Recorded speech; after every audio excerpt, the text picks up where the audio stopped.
Hey, Curly. Good morning. Hey, Coach Barry. How How are y'all you? doing? Good. At least the weather's getting a lot better, so maybe we can get a little golf in. Well, before I forget it, Okay. Tammy and I sneaked off a couple of days ago to play 9 holes over at Cypress Lakes over there in Muscle Shoals. So Yeah. this lady pulls up and be polite, and I said our tee time was 2:30, and she said that's okay. She said I was just hoping to go along and play with y'all. I said that's fine. And anyway, the conversation, where are you from and all. Anyway, you remember this lady? Her maiden name was Nancy Kennedy, Nancy Darcy. Went to school Uh, with you. yeah. Anyway, Yeah. Because she told me she used to practice jump shots oh watching me play. Is that right? yeah, but more important than that, you could tell she was a good athlete. But Coffee High School, she said one thing about Wimp now. He wanted that ball as soon as they threw it in to him, and he loved to dribble and shoot. That's a nice way of saying he was a ball hog. Exactly. Thank you. She was really bragging on you and Annette, so Well, I just wanted good. to I pass wish that you on. had. Wish you'd recorded it so I could play it back to Barry. Uh, Yeah. Curly, how much really live stuff do quarterbacks get during spring training? I know Paul Tyson may get some. I don't know if he does or not. Do they do the live stuff? Because Barry's talked about so much too of being fragile, and I think he is. Do they go live with him? They just go live with the new quarterbacks. How do they do that?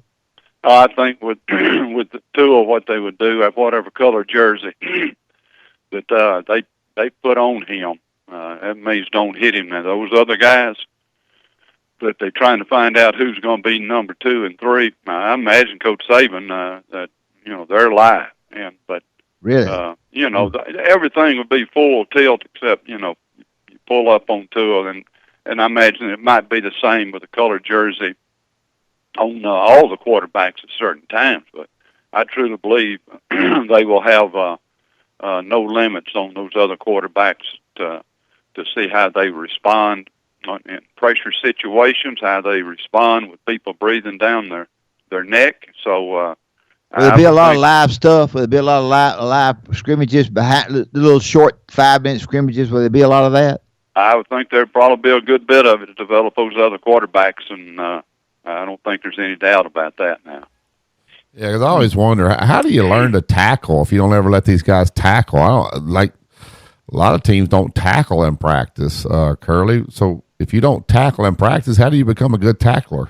All I know is I used to do a ton of form tackling, say for the DBs and the old school sideline tackling, using the sideline as the 12th man, and so much of tackling is it's playing with your legs and head across the bow, and with this day and age with all the targeting rules, I think you better spend a lot more time on placement, but technique doing it. Then when you do scrimmage, I imagine it will be live for everyone except hitting the quarterback. We're talking with Coach Curley Hallman. Curley, Tua met with the media yesterday, and he talked about his relationship with Sark, even going back to when Sark was at USC. He just said, hey, it was really good to see him. He offered me while he was at USC, and USC was my dream school too. I'll be forever grateful for that. But just the person he is, he's a good guy. He's a relationship person in the quarterback room with not only me, but everyone in there. When Nick Saban went looking for a coordinator, now obviously Sark had been here, so he was comfortable with him. Did you think he had that in mind that, hey, Tua and this guy have a prior relationship, they will mesh well, Tua really likes him? Was that considered at all when it came time to hire Sark? I think it probably had something to do with it, going back to, like you say, the recruiting on the young man, and when Steve was at USC, and so I think that had something to do with it. And I was reading something in a local paper briefly once I got over to the office over here, and you could tell that Tua was very sincere, and it was a comfort zone and for him what he was saying about his offensive coordinator and quarterback coach. So I think it might have had a little bit to do with it, but I think it has more to do with Coach Saban having confidence in Steve and a brilliant offensive mind and been at it a long time. So he's no spring chicken to what he knows and how to teach it. Also, I wanted to ask you, I think Coach Saban, he brought some guys back that have been here. They won't be shocked by his work ethic and how he, can control a room, how they practice. But they also brought back guys off the field position like Vinny Sinceri. Like, I think Alabama basketball should probably do this more. Bring back some guys that went to school at Alabama or played at Alabama, put them in a role where Alabama means something to them. Vinny Sinceri was a tough player, had a cup of coffee in the NFL, but he knows how it's been. And I think those guys can really help the younger players because they're closer to their age. They understand the things that they deal with off the field. But they're Alabama guys. I think that's a big deal for a lot of programs, and maybe people don't take advantage of enough. I think it's a good point there. And that young man now, I truly believe, I guess young Cesare is coming back as a GA or something. I'm not sure, but you watch. He'll be coaching an awful lot because he played in that system. And, of course, I guess his daddy's there also.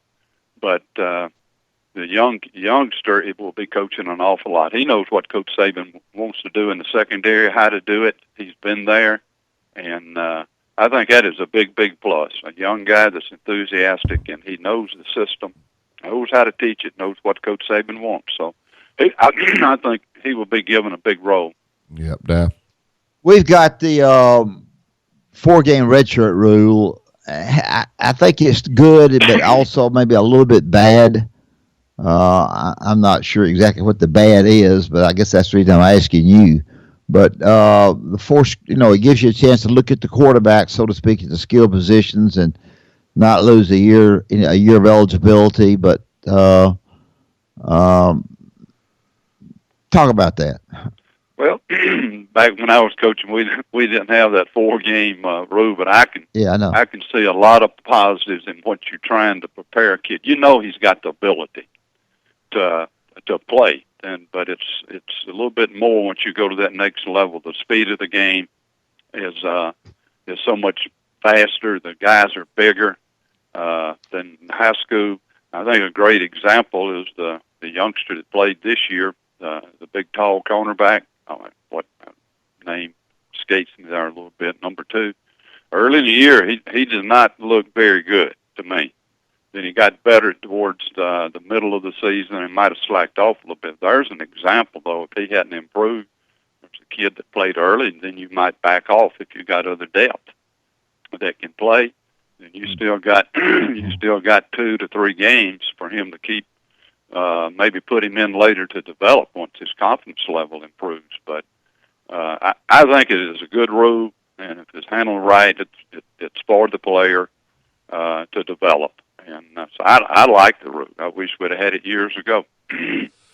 Curly, today is pro day here, so you got probably every team, NFL team's got probably 1 or 2, maybe 3 guys here to put these players through drills and all. How important is that? I know they'll probably sit down with Coach Saban and say, "Hey, tell me who all you got coming as well. Who's the next Quentin Williams?"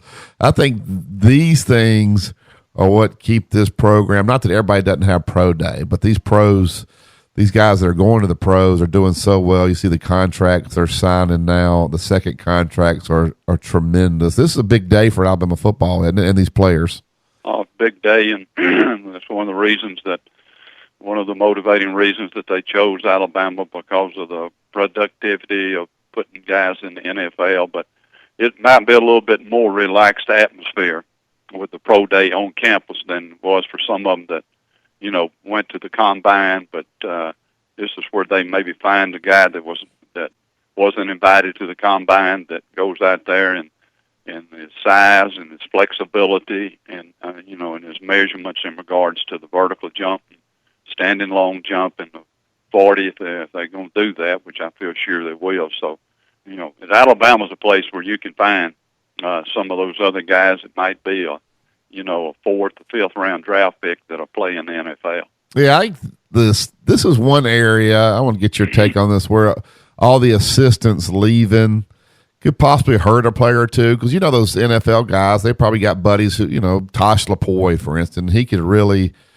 they're standing on the sideline. He could really say, now, look, you really need to watch Christian Miller. Now, hey, this kid, blah, blah, blah, because he's coached him for 4 years. I think those guys being gone maybe hurt a guy or two, maybe that the pro scouts wouldn't recognize because his position coach is gone. Is there any validity to that? I think that position coach that had the kid this past season, he goes somewhere else, and those pros, they're going to contact everybody that had an influence on that player.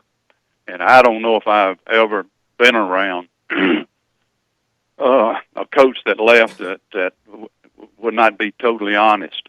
If the pros, the scouts talk to them, they'll be totally honest in their evaluation of what they think of that kid. I've never seen a coach that would hurt a former player, a place where you coached, and they'll be honest with them now to the T. I truly believe that. Yep. To me, the most difficult thing would be to teach blocking. You got pass blocking and run blocking. You got a skill that gets no credit whatsoever. The running back gets the credit. The quarterback gets the credit. The kid that's doing the blocking gets zero. It takes a special coach, and there's some great ones, and I'm sure Alabama had some.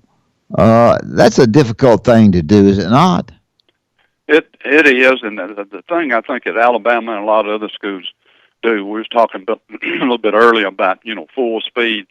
I think that the way that Alabama teaches, and like I said, a lot of other schools, you play with your legs, you play with your body angles, and thud them up, and boy, I used to just harp and harp, play with your legs, because where a lot of the injuries and things come from is that players will not play with their legs underneath them with the flexibility. And so I think that's part of the philosophy at Alabama. You might call it thud them up, and it looks like it's full tilt, but it's not quite. It's full tilt and everything except putting them on the ground. So the blocking and what you're talking about, alignment, sure, they don't get a lot of the credit when things are going good, but you let them shut down that running game. Oh, they'll be castrating those offensive linemen. So it takes really an outstanding football coach to coach those offensive linemen and keep them motivated and pat them on the back and push them a little bit harder when they don't think they can do things. But I think what helps a place like Alabama is that philosophy. It looks full speed and thud them up and both sides of the football. We'll talk with Coach Curley Hallman. This is a coaching question, more related to Alabama basketball. I think one of the most frustrating things to do as a coach is to see players not be consistent. Like, you kind of want to know what you're going to get. Don't get me 21 one night, which Tevin Mack did against Ole Miss, and then get me 0 against Kentucky. You want the effort to be consistent. I think this year's team, if Avery Johnson probably had a frustration, I think their effort and their play at best was inconsistent. As a coach, one, I think it's very frustrating because you never know what you're going to get from one game to the next. What can you do to try to make these kids be more consistent on a daily basis? Take them down that lower gym. Most people don't realize there's a lower gym at Coleman Coliseum. It's actually not there anymore, but but the point's well taken. It's not there anymore. No. It's well, gone. I'll just be. But anyway, you take them on the regular gym up there, and you lock the doors. No one gets in, and we talk about the effort and energy of a player. And I'll say this: when I watch Auburn play, what I see a high intensity and effort and energy from their players just about every game. So there's something that you demand, and an attention getter when you're not getting it. Well, you just watch. You just watch for a while. Maybe you just watch this whole game. We'll find out how important effort, the energy, and the intensity level, and your commitment to the team, TEAM, and I think that's one way you get it done. And you use other motivational stuff, but the best attention getter that I've ever heard of or been around is you demand it, and if you're not getting it, you go ahead and watch. Like Coach McKenzie over Tuscaloosa County High School, he just not low key just said, "You sit over here next to me for a while, just sit." And it wasn't let's sit and shut up. and it's a little bit of the old school, but that's baffled me a little bit when I watch Alabama. And sometimes confusion might also. I think both of you agree with this. If a youngster is confused, and sometimes that will take away the hesitancy of the energy and effort. But I don't. Each coach has got a different philosophy, but if the energy and effort and intensity is not there, then needs to be a big attention getter. And the best way I know how to do that is you go sit and watch the whole game, and maybe you might even watch 2 to 3 games. Yeah, a guy one time said that Dad would put them through, and I still don't know what this is, animal drills when they were going through and they were losing. So I think he had that same philosophy. They hear through their legs, Curly. So if you run them, they'll start to listen a little more. That is exactly right. I tell you what, now talking about the basketball while we own it a little bit, one of the most impressive things I've seen in a while. And I try to watch the Blue Bloods play, the Dukes of North Carolina. And since my daughter Jessica's in Kansas City and she married a Jayhawk, so I've watched Kansas play but watching Zion Williamson, it's been a long time. Wimp, I'm gonna ask you, and you tell me if I get through. How good is he? And have you seen very many like him? But I watched this kid play, and they were 3-3 without him. And what does one dominating player do to the other players on the team? I think right now, watching Duke, it's very easy to see. But it's been a long time in any sport since I've seen a guy with his size. They say he's 285 that can bend in the hips, knees, and ankles. I watch him out at the head of the circle. He's out there on the gazelles, and he is low to the ground, and he eats them up and takes the ball down the court. Sometimes he runs by them. A guy with just soft hands when it needs to be soft hands, strong hands rebounding and taking the ball away. I don't know if I've seen one in a long time. And you want to describe what you want as a lineman, defensive or offensively, that kid, because he very easily could be over 300 pounds in no time. So, what do you think? He's got strength with quickness, both of them, and he's pretty much. I watch Coach K call timeout to get one down to get the basketball inside for a shot, and naturally he gives it to him. He barrels down through there, misses the shot, but puts it back in. He's got the speed and the quickness and the strength. It looks like he's probably not as strong as he's going to be, certainly, but he's got all those attributes. And when he blew that shoe out, that made him $50 million more money. Did you hear what Nike did, Curly, on the shoes? So they flew their top people into Duke, to look at his foot, measure his foot. They flew him to China, and they designed his own shoe for him. And so he has his own shoe. So it was money well spent. Dad's right. I think it may be more than 50 million. Blowing out that shoe, Nike's going to up that contract another $100 million. All he's got to do, Curtis, I like a lot of shoes. This is my second choice. I want to look at those shoes. I'll tell you one thing.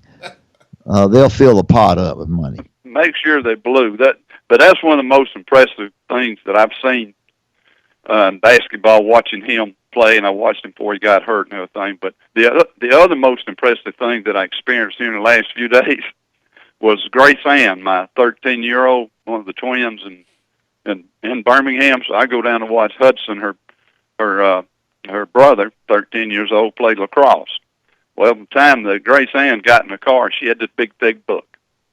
And she was just getting started on it in the vehicle, going to the lacrosse game. And by the time that lacrosse game was over, my Grace Ann had read 210 pages of that book.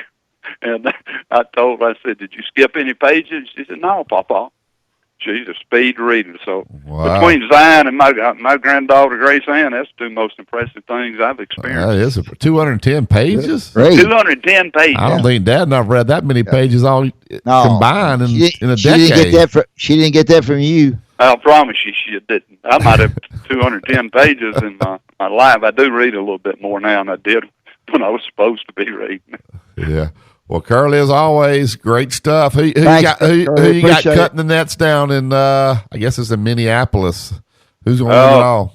I really don't know. I'm going to wait a little while before I do my bracket. Don't rush into it too quick. Yeah. They do like Dad. Pick the bracket after the game. He's good at that. Yeah, you just keep an empty one and fill it out.